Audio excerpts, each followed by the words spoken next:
Hello children, in previous video I have explained chapter 4 retirement or death of a partner.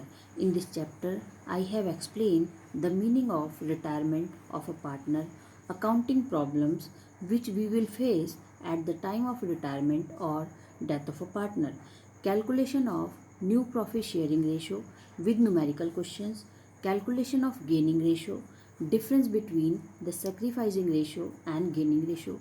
Today I will discuss about the treatment of goodwill. So let's start. Treatment of goodwill.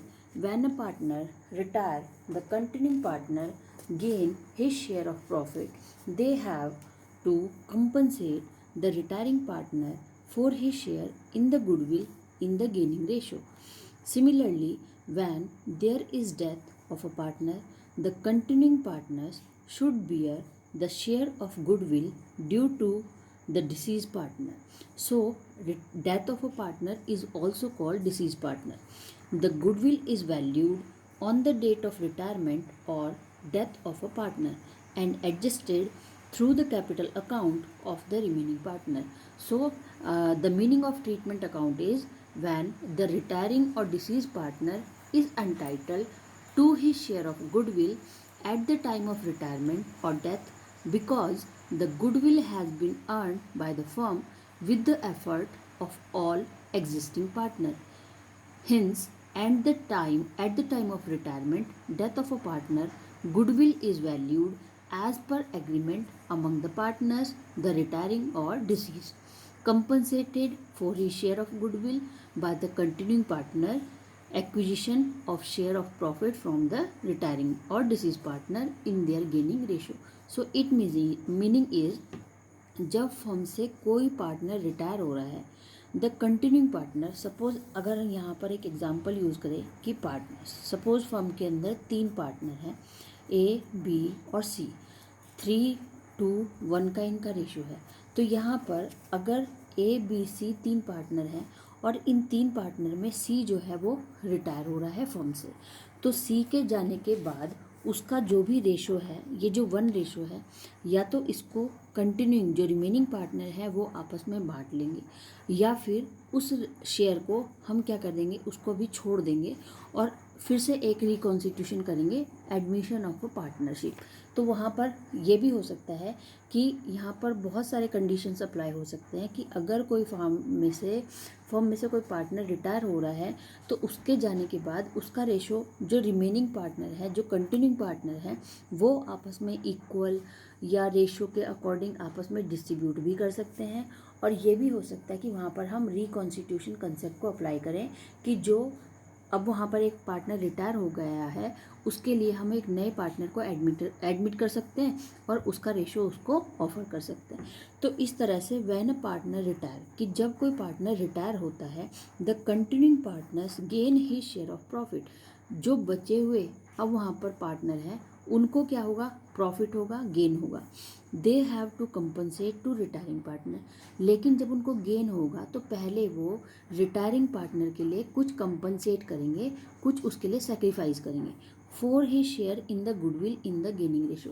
कि जो goodwill अब उनके पास है उस goodwill में से कुछ उनको सेक्रीफाइस करना है, वापस करना है किसको, अपने रिटायर होने वाले पार्टनर को।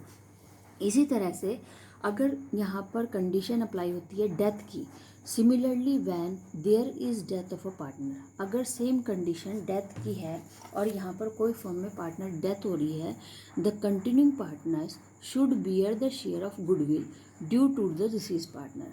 तो यहाँ पर जो कंटिन्यूइंग पार्टनर है वो उसके लिए गुडविल की अकाउंट को सेक्रीफाइस करेंगे, उसकी गुडविल की अमाउंट को पे करेंगे और उसको अब यहाँ पर जो डेथ होगी, सपोज एक पार्टनर की जो डेथ हो रही है, तो यहाँ पर डेथ अगर किसी पार्टनर की होती है तो हम बार बार उसको डेथ ऑफ अ पार्टनर ये कह के हम उसको कॉल नहीं करते, मतलब हम ये नहीं कहते उसके लिए पर्टिकुलर, हम उसके लिए कहते हैं डिसीज पार्टनर। डिसीज पार्टनर मतलब कि एक ऐसा पार्टनर जो किसी बीमारी की वजह से या किसी एक लॉन्ग टर्म उसकी हेल्थ की इशू था, उसकी वजह से उसने क्या किया, एक लंबी छुट्टी ले ली, तो हम उसको कहते हैं डिसीज पार्टनर। तो डेथ ऑफ अ पार्टनर को हम डिसीज पार्टनर कह करके यहाँ पे अपॉइंट करते हैं, ठीक है। तो इसके लिए अब सपोज़ एक क्वेश्चन है कि अगर सपोज़ यहाँ पर किसी पार्टनर की डेथ हो गई है, कि हमारे पास सपोज़ पार्टनर है A B C, A B और सी, इस सी की अगर डेथ हो जाती है तो इसका पैसा कौन लेगा? इसका पैसा इसकी डेथ के बाद इसके एग्जीक्यूटर्स लेंगे। एग्जीक्यूटर्स का मतलब है रिलेटिव, कि किसी पार्टनर की अगर फर्म में डेथ हो जाती है तो उसके पैसे हम उसके एग्जीक्यूटर, उसके रिलेटिव के अकाउंट में ट्रांसफ़र करेंगे। The goodwill is valued on the date of retirement और death of a partner and adjusted through the capital account of the remaining partner. तो दोनों ही कंडीशन में अगर फर्म में किसी पार्टनर का डेथ होती है, कोई पार्टनर रिटायर होता है, तो दोनों ही कंडीशन में उसकी जो गुडविल है वो उसके कैपिटल अकाउंट में हम ट्रांसफ़र करते हैं ऑफ द रिमेनिंग पार्टनर्स, और जिसके लिए जो रिमेनिंग पार्टनर्स है वो कंट्रीब्यूट करेंगे। The accounting adjustments adopted to treat goodwill in the account depend directly on the fact whether goodwill already appear in the books or not। अब यहाँ पर हमें क्वेश्चन करना है कि अगर गुडविल की अमाउंट को बुक में अपेयर किया है या नहीं। अपेयर करने का मतलब है कि आपने अपनी बुक्स ऑफ अकाउंट में गुडविल की जो अमाउंट है उसको शो किया है या फिर नहीं। तो इसके लिए यहाँ पर 2 केस है हमारे पास, कि when goodwill does not appear in the books, तो हम जनरल एंट्री कैसे प्रिपेयर करेंगे। सेकंड केस है कि when goodwill does appear in the books, कि अगर गुडविल को हम अपेयर करते हैं तो जनरल एंट्री कैसे पास होगी। So first case is when goodwill does not appear in the book of account, कि फर्म ने अपनी बुक्स ऑफ अकाउंट में गुडविल को अपेयर नहीं किया है, मतलब शो नहीं किया है। At the time of retirement or death of a partner, adjustment for goodwill is made through partner's capital account, कि जब फर्म में पार्टनर का रिटायरमेंट होगा या किसी की डेथ हो जाएगी सडन, तो वहाँ पर हम उसकी गुडविल की अमाउंट को उसके कैपिटल अकाउंट में एडजस्ट करेंगे। So goodwill does not appear in the books, लेकिन अगर यहाँ पर इसके लिए क्वेश्चन मैं भी बताऊंगी कि अगर गुडविल की अमाउंट को बुक्स में अपेयर नहीं किया गया है, शो नहीं किया गया है, तो हम जनरल एंट्री किस तरह से पास करेंगे। So I have use a numerical question. First, Ramesh, Naresh, Suresh were partners in a firm sharing profit in the ratio 5:3:2। Naresh retire and the NPSR between Ramesh and Suresh was 2:3.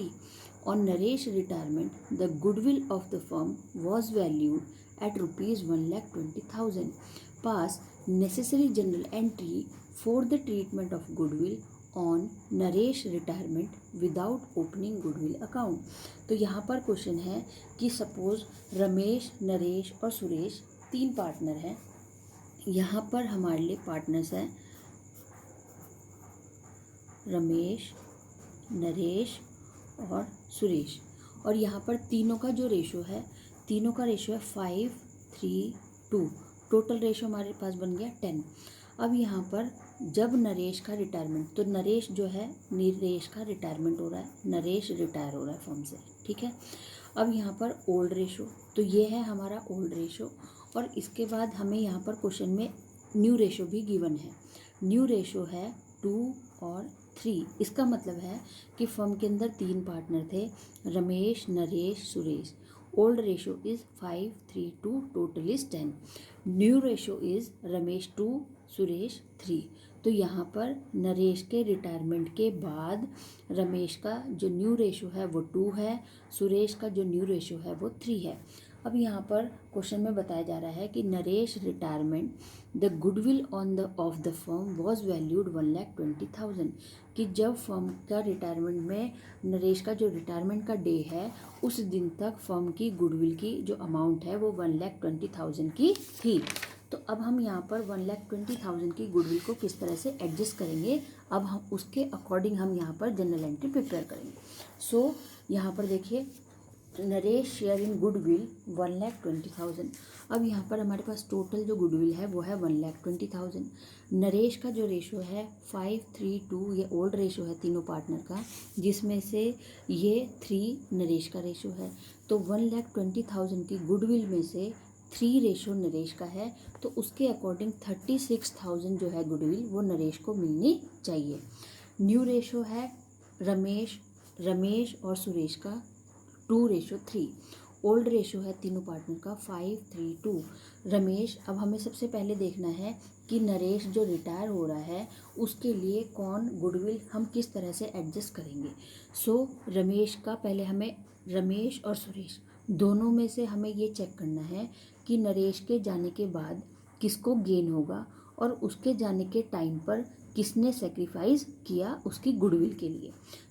Ramesh new ratio is 2/5। New ratio है 2/5। Old ratio है 5/10 minus 5/10 equals to 1/10। तो यहाँ पर रमेश ने 1/10 का जो है वो सेक्रीफाइस किया। सुरेश का ओल्ड रेशो है 3/5। न्यू रेशो है 2/10 इक्वल्स टू -4। जब हमारे पास आंसर रेशो माइनस में आएगा तो इसका मतलब वो गेन होगा, -4/10 गेन। तो इसका मतलब रमेश सेक्रीफाइस कर रहा है 110 का, किसके लिए, नरेश के लिए। सुरेश के पास -4 का, सुरेश को क्या हो रहा है, गेन हो रहा है, ओनली सुरेश गेन। तो यहाँ पर बताया जा रहा है कि यहाँ इस कंडीशन में केवल सुरेश को गेन हुआ है। Ramesh has also sacrifice 110 share in favour of Suresh. तो सुरेश को गेन हो रहा है -4 का, इसके लिए रमेश ने 110 का सेक्रीफाइस ऑलरेडी और किया है। तो इस तरह से अब हम यहाँ पर जनरल एंट्री प्रिपेयर करेंगे। Suresh capital account debit 4/10। Suresh का जो रेशो है गेन वो है -4 है। तो यहाँ पर 1,20,000 हमारे पास गुडविल है, जिसमें से 4/10 पार्ट किसके पास है, सुरेश के कैपिटल अकाउंट में डेबिट है 48,000 goodwill. To Ramesh capital account, अब यहाँ पर सुरेश को गेन हो रखा है 48,000 का, जिसके लिए अब वो डिस्ट्रीब्यूट करेगा रमेश को और नरेश को। तो रमेश कैपिटल अकाउंट डेबिट 1,20,000 की गुडविल है, और रमेश ने क्या किया, देखिए यहाँ पर रमेश ने सेक्रीफाइस किया है 110 का। तो 1,20,000 की जो गुडविल है उसमें से रमेश ने सेक्रीफाइस किया 110 का, तो यहाँ पर इसको मिली 12,000 की गुडविल। इसके बाद नरेश का जो रेशो है वो है 3/10 1,20,000 की गुडविल में। तो इसको 1,20,000 की गुडविल में इसको मिलेगी 3/10 का रेशो 36,000। तो इस तरह से हमने इस जनरल एंट्री को प्रिपेयर किया। Being Suresh gain 410 share of profit whereas Ramesh loss, यहाँ पर जो सुरेश है उसको 410 का प्रॉफिट हुआ, रमेश को 110 का लॉस हुआ। Profit share of profit, Ramesh loss 110 share of profit and Naresh loss 3/10। Naresh को भी यहाँ पर लॉस हुआ 3/10 का ऑफ प्रॉफिट में से। सुरेश कंपनसेट रमेश, अब सुरेश क्या कर रहा है, कंपनसेट कर रहा है, उस पैसे को पूरा कर रहा है Ramesh and Naresh for loss in share of profit. तो जो रमेश है और जो नरेश है उसको क्या हुआ, दोनों को लॉस हो रहा है, और पूरी तरह से जो प्रॉफिट है वो केवल किसका है, सुरेश का है। तो इस तरह से हमने फर्स्ट क्वेश्चन की जो है वो जनरल एंट्री प्रिपेयर की है कि when the goodwill does not appear in the books, कि जब फर्म में गुडविल की अमाउंट को शो नहीं किया गया है तो हम किस तरह से जनरल एंट्री प्रिपेयर करेंगे। प्रीवियस वीडियो में मैंने यहाँ आप लोगों को 2 क्वेश्चन दिए थे गुडविल को जनरल एंट्री प्रिपेयर करने के लिए। तो यहाँ पर क्वेश्चन को देखिए, suppose question is ABC are partners sharing profit in the ratio of 5:3:2। C retire, A and B agree to continue the partnership with a ratio 3:2. The value of goodwill of the firm is 4 lakh. Pass necessary journal entry for the treatment of goodwill without opening goodwill account. इसका मतलब है कि वहाँ पर question में ABC 3 partner है जिसका ratio है 5:3:2। अब हमने C को रिटायर किया, ABC की यहाँ पर पार्टनर्स हैं ABC। अब यहाँ पर रेशो है 5:3:2। हमने C को रिटायर किया, ये C यहाँ से रिटायर हो रहा है, ठीक है, retire. A and B agree to continue, अब दोनों ने डिसाइड किया कि C के जाने के बाद हम दोनों मिलकर के फर्म को कंटिन्यू करेंगे। The partnership with the ratio of 3:2। तो यहाँ पर ये इनका ओल्ड रेशो था, न्यू रेशो इन्होंने अप्लाई किया कि मेरा न्यू रेशो होगा 3 और बी का न्यू रेशो होगा 2।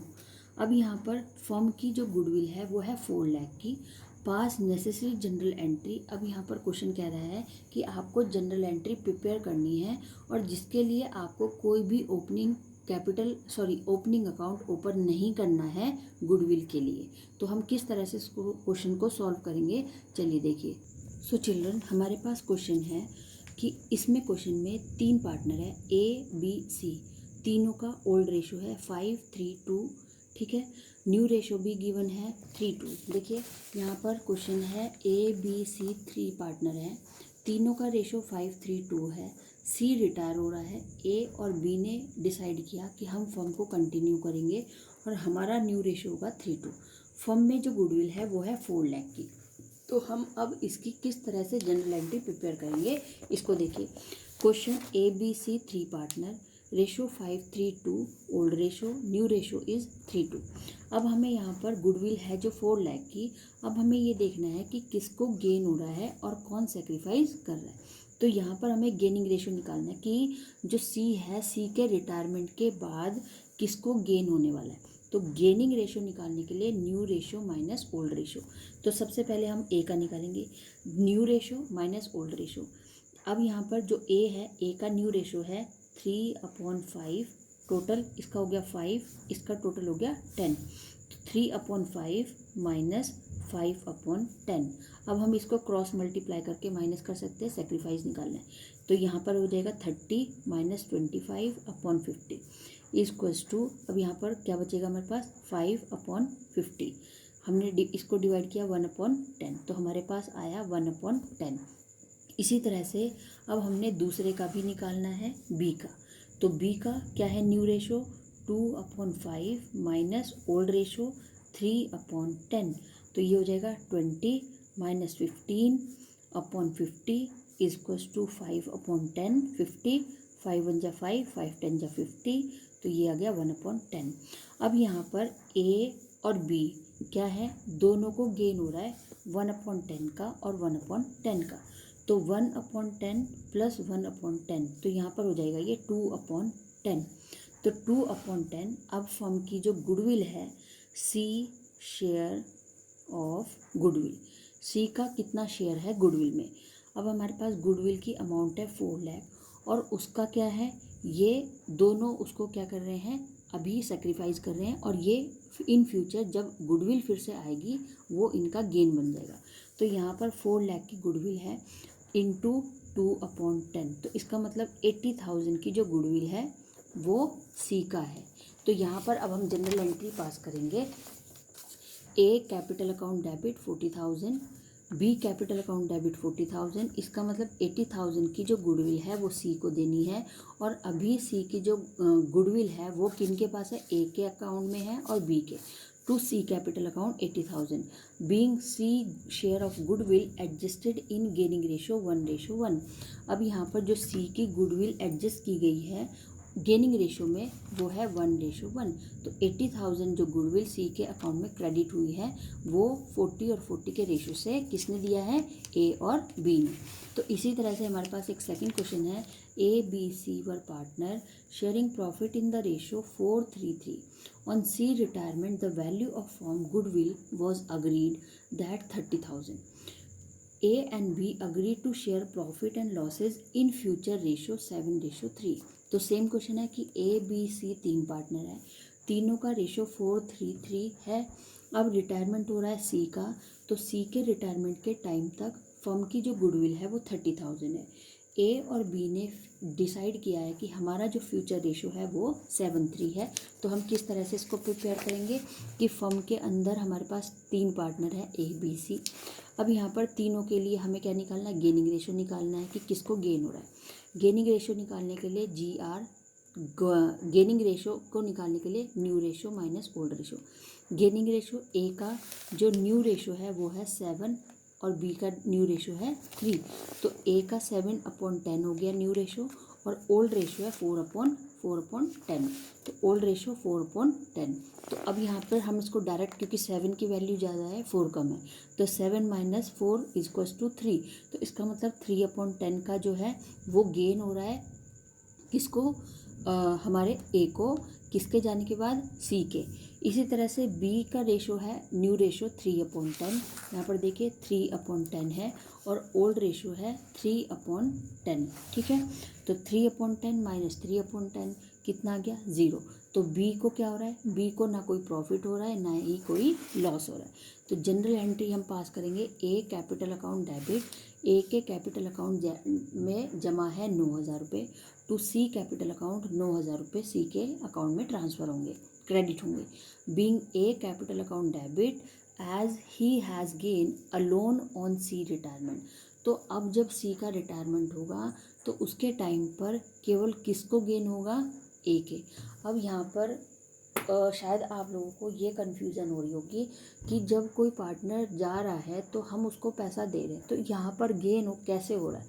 इसका मतलब है कि सपोज़ कि जब हमारे पास, जैसे यहाँ पर क्या है कि हमारे पास जो गुडविल की अमाउंट थी वो 30,000 थी, तो 30,000 को अगर हम डिवाइड करें कितने, 4, 3, 7 और 3, तो 10 से हमने अगर डिवाइड किया, तो 10 से जब हमने डिवाइड किया तो इसका मतलब इसको मिल रही है 40,000 रुपीज़, इसको सॉरी यहाँ पर इसको मिल रहा है, ठीक है।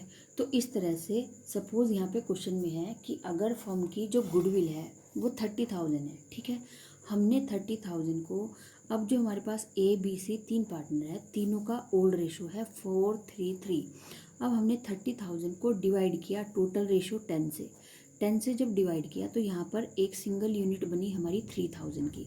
अब इनके ओल्ड रेशो से हम इंटू करेंगे तो इसका मतलब 12,000, 9,000 और 9,000, ये तो ओल्ड रेशो के अकॉर्डिंग जो गुडविल है वो डिस्ट्रीब्यूट है। अब फर्म ने एक न्यू रेशो को अप्लाई किया है, तो न्यू रेशो का मतलब है कि अब पहले ए को सपोज़ 12,000 मिलते थे, तो अब न्यू रेशो के अकॉर्डिंग जो ए है उसको 21,000 मिलेंगे। दूसरी चीज़ कि बी को 9,000 मिलते थे, लेकिन बी को आज भी 9,000 मिलते हैं। सी रिटायर हो रहा है जिसको हमें 9,000 दे करके भेजना है, तो अब यहाँ पर इसको तो 9,000 पहले भी मिलते थे बी को, और आज भी इसको 9,000 मिलते हैं। तो एक्सेस अमाउंट किसके पास है, एक्सेस अमाउंट है ए के पास। तो ए क्या कर रहा है, 21,000 में से अब उसने क्या किया कि 21,000 उसको न्यू रेशो के अकॉर्डिंग गुडविल मिली है, पुराने रेशो के अकॉर्डिंग उसके 12,000 की गुडविल मिली थी, तो 9,000 की जो अमाउंट है वो किसको पे करेगा, सी को। तो इसीलिए जो एंट्री है वो यहाँ पर पास हो जाएगी कि ए के कैपिटल अकाउंट में डेबिट है 9,000 रुपीज़, जो किसको दे रहा है, to C capital account 9,000। Being A capital account debit as he has gain, क्योंकि उसको गेन हुआ है alone on C retirement, C के रिटायरमेंट के जाने से किसको लॉस हुआ है, क्योंकि ए का रेशो पहले क्या था 4, अब उसका रेशो कितना बन गया है 3। तो इसका मतलब जब रेशो के नंबर छोटे होते चले जाएंगे तो वो क्या हो जाएंगे, उनकी सॉरी इसका ओल्ड रेशो था 4 और इसका 7, न्यू रेशो है 7, तो इसका मतलब इसकी वैल्यू क्या हो गई, यहाँ पे बढ़ गई। पहले इसको गुडविल की अमाउंट 12,000 मिल रही थी, लेकिन अब सी के जाने के बाद इसको गुडविल कितनी मिलेगी, 21,000। तो 21,000 में से सी को क्या देना है, हमें 9,000 का गुडविल देना है। तो बी को ना ही प्रॉफिट पहले था ना ही प्रॉफिट अब है, उसको पहले भी सेम गुडविल मिलती थी और प्रेजेंट में भी सेम गुडविल मिल रही है। तो यहाँ पे 21,000 में से 12,000 ओल्ड रेशो के अकॉर्डिंग जो ए है वो अपनी गुडविल को माइनस करेगा, और जो रिमेनिंग गुडविल है वो किसको देगा, सी को, और सी को देने के बाद वो उसको रिटायर कर देगा। तो इस तरह से हमारे पास ये 2 क्वेश्चन थे जो गुडविल के मैंने आपको एक्सप्लेन किया। Now I have explain second case. Now the second case for goodwill, when goodwill already appear in the accounting books. First case था कि जब गुडविल की अमाउंट हमारी अकाउंट बुक्स में शो नहीं की गई है तो हम जनरल एंट्री कैसे प्रिपेयर करें। दूसरा केस है कि व्हेन गुडविल ऑलरेडी अपीयर, कि आपने अपनी बुक्स ऑफ अकाउंट में पहले से ही जो गुडविल की अमाउंट है उसको शो किया है, तो किस तरह से जनरल एंट्री हमें प्रिपेयर करनी है। If value of goodwill already appearing in the book of the firm equal with the current value of goodwill, normally no adjustment is required because goodwill stand credited in the account of all the partners including the retiring one। इसका मतलब है कि यदि जो goodwill की value है वो already आपने अपनी बुक्स ऑफ अकाउंट में शो की गई है of the firm equal with the current value, उसकी जो प्रीवियस वैल्यू है या जो करंट वैल्यू है वो दोनों इक्वल है, तो हमें कोई भी एडजस्टमेंट नहीं करनी। सपोज़ आपने पहले 20,000 की गुडविल शो की थी, अब यहाँ पर जो करंट ईयर है उसमें भी उसकी गुडविल की अमाउंट 20,000 है, तो इसका मतलब दोनों गुडविल में कोई डिफरेंस नहीं है। तो जब कोई डिफरेंस नहीं होगा, जो हमारी प्रीवियस अमाउंट होगी या जो करंट अमाउंट है उनमें कोई नहीं है, तो आप उसके लिए कोई भी एडजस्टमेंट नहीं करेंगे। Appear in the book of, आपने बुक्स में एंट्री लिखी है, गुडविल की अमाउंट लिखी है 20,000, करंट वैल्यू उसकी 20,000 है, तो इसका मतलब दोनों अमाउंट में कोई डिफरेंस नहीं है। जब कोई डिफरेंस गुडविल के अमाउंट में नहीं होगा तो उसके लिए कोई जनरल एंट्री भी पास नहीं करनी है। In case the present value of goodwill is different from its book value. अब यहाँ पर कह रहा है कि अगर आपने प्रेजेंट वैल्यू की, सपोज मैंने आज गुडविल की वैल्यू लिखी है 30,000 और बुक में हमने लिखा है 25,000, तो इसका मतलब यहाँ पर डिफरेंस आ गया। जब ये डिफरेंस हो जाएगा, अगर क्रिएट होगा difference, an adjustment entry is required, तो हम वहाँ पर एक एंट्री क्या करेंगे, एडजस्ट करेंगे फॉर द डिफरेंस, उस डिफरेंस को क्या करने के लिए, फुलफिल करने के लिए, between the value already appearing in the books and it's present value, कि जो आपने बुक्स में ऑलरेडी लिखी है वैल्यू और जो आपके पास प्रेजेंट में वैल्यू है, उसके बीच में अगर कोई डिफरेंस है तो उस डिफरेंस के लिए हमें जनरल एंट्री प्रिपेयर करनी पड़ेगी। देयर आर टू पॉसिबिलिटीज़, तो यहाँ पर टू पॉसिबिलिटीज़ हैं। The book value of goodwill is lower than its current value, इसका मतलब है कि बुक वैल्यू ऑफ गुडविल, कि बुक में जब गुडविल की वैल्यू लिखी है वो कम है उसकी करंट वैल्यू से, कि सपोज़ करंट वैल्यू 30,000 है और बुक वैल्यू आपने 20,000 लिखी है, तो इसका मतलब बुक वैल्यू क्या है, लोअर है और करंट वैल्यू ज़्यादा है। सेकंड पॉसिबिलिटी है कि the book value is greater than its current value. अब यहाँ पर कह रहा है कि अगर आपने गुडविल की वैल्यू बुक में सपोज 50,000 लिखी है और करंट में उसकी वैल्यू 30,000 है, तो इसका मतलब वहाँ पर ये कंडीशन क्रिएट हो रही है और हमें जनरल एंट्री प्रिपेयर करनी है। तो यहाँ पर फर्स्ट केस के अकॉर्डिंग क्वेश्चन है, if the book value of goodwill is lower than it's present value, कि बुक में जो गुडविल की वैल्यू लिखी है वो कम है आज उसकी प्रेजेंट वैल्यू से। Deepak, Nakul, Rajesh are partner sharing profit in the ratio 5:3:2। Deepak, Nakul और राजेश तीन पार्टनर हैं, तीनों का रेशो 5:3:2 है। Goodwill appear in the books at a value of ₹20,000। Goodwill की वैल्यू हमने बुक्स में ऑलरेडी शो की हुई है 20,000। नकुल रिटायर, अब यहाँ से जो फर्म है, फर्म से नकुल रिटायर हो रहा है और फर्म का जो रेशो है वो है 3, ठीक है। Nakul retire and on the day of Nakul retirement, जिस दिन नकुल रिटायर हुआ, गुडविल इज़ वैल्यूड एट ₹24,000। इसका मतलब उसकी जो बुक वैल्यू थी वो कम थी और आज उसकी प्रेजेंट वैल्यू जो है वो ज़्यादा है। तो हमें जनरल एंट्री कैसे प्रिपेयर करनी, then journal entry will be recorded. तो यहाँ पर जो डिफरेंस वैल्यू है कि उसकी बुक वैल्यू 20,000 थी, उसकी करंट वैल्यू 24,000 है, तो डिफरेंस कितने का आ रहा है, 4,000 का।